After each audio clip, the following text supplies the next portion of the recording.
Usability experts have been taking lessons from recent research being done by economists looking into web user behavior. What economists have found is of major importance to understanding user behavior.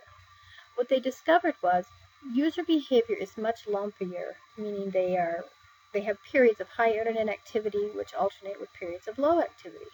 Some of the companies experimenting with activity bias using an economical model include Yahoo.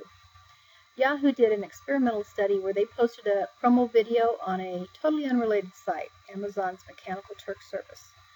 They did this for one day, and they asked the Amazon users to watch a promo video about Yahoo. Their basis for the experiment was to determine if people would visit a website because of a promo video. Using an economical chart, they showed graphically those users who watched the promo video compared to those who watched a different video on the site. They were also able to determine the number of sites within the Yahoo network that both groups visited 2 weeks before and after being exposed to the video.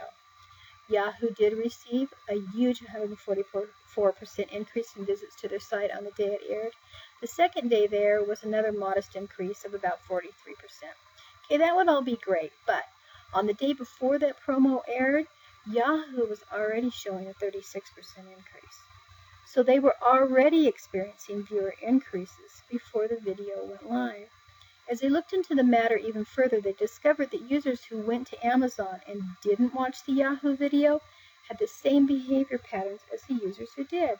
The question now is, why did the group who didn't watch the Yahoo video then go to another site within Yahoo network?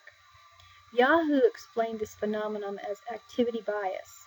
Some days, people do a lot of online browsing. Other days, they don't. They do very little.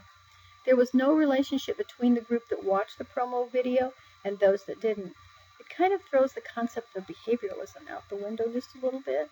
There's absolutely no correlation other than user activity bias.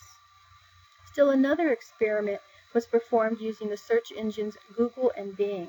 Thomas Blake and eBay colleagues did their own experiment on using activity bias. Similar to Yahoo's example, just because a user did or didn't click on a certain product the day their ad ran, that doesn't equate to a sale.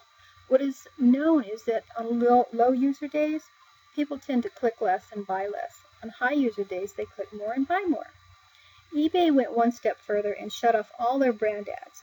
Users still continued to come to eBay, and during all that time, Bing only lost like 5% of the expected clicks, and Google went about 3%. Users managed to come to eBay through other organic ways. Then they would have had to have typed in the brand name of eBay to get there. eBay has performed the same test in 65 U.S. metropolitan areas, selected randomly, of course, and the return on their investment was basically zero, very insignificant.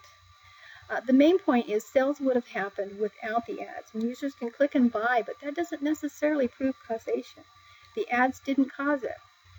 There are some possible speculations into the causes of activity bias. One, you've got so much time to kill, you come home, blah, end of the day, just tip, tip, tip, type.